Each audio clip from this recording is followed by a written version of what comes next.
Thank you, Speaker. One of the things that has been, I think, most shocking about COVID is looking carefully at who's been suffering most and who has not. The evidence is very clear that people with low incomes are more likely to have lost their jobs than people with high incomes.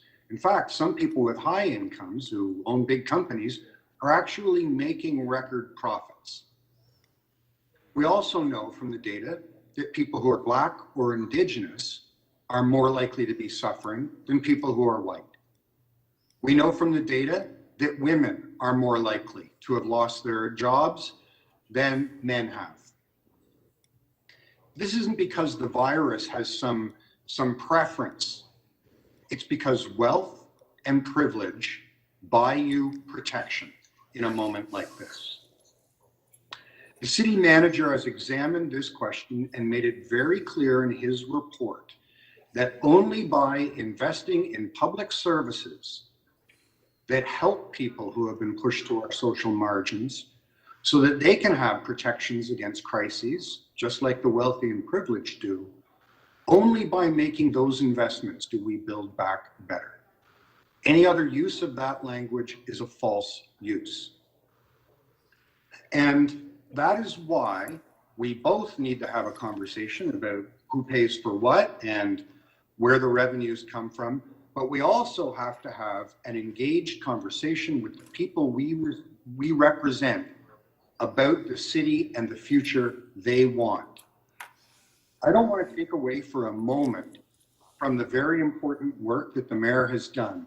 And I acknowledge that he works hours that the rest of us couldn't possibly work. And I would have lost patience talking to federal and provincial cabinet ministers long ago. But that's not the issue. If you want to fundamentally change society so that the inequities that are causing people to lose their livelihoods, to lose their lives, get overcome, you need a fundamental new arrangement between government and the people it represents. And you cannot achieve that in a phone call. You cannot achieve that in a closed door meeting. You can only achieve that when you build a large social movement of Torontonians and get us all to agree that they have looked at what this pandemic has revealed about the inequalities in our society and that they are horrified by it and they want better.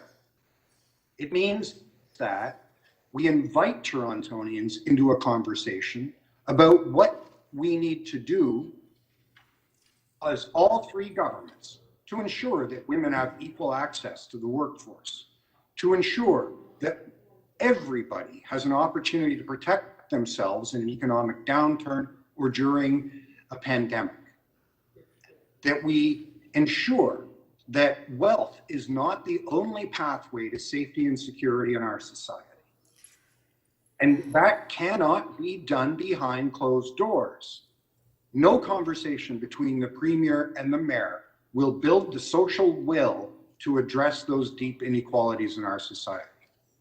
It may generate some temporary short-term money, but it won't do what we need to do. That's why Councillor Layton's motion is so urgent, and that's why it's incumbent on everyone on this council to invite Torontonians into the conversation and not leave it up to somebody else. Thank you.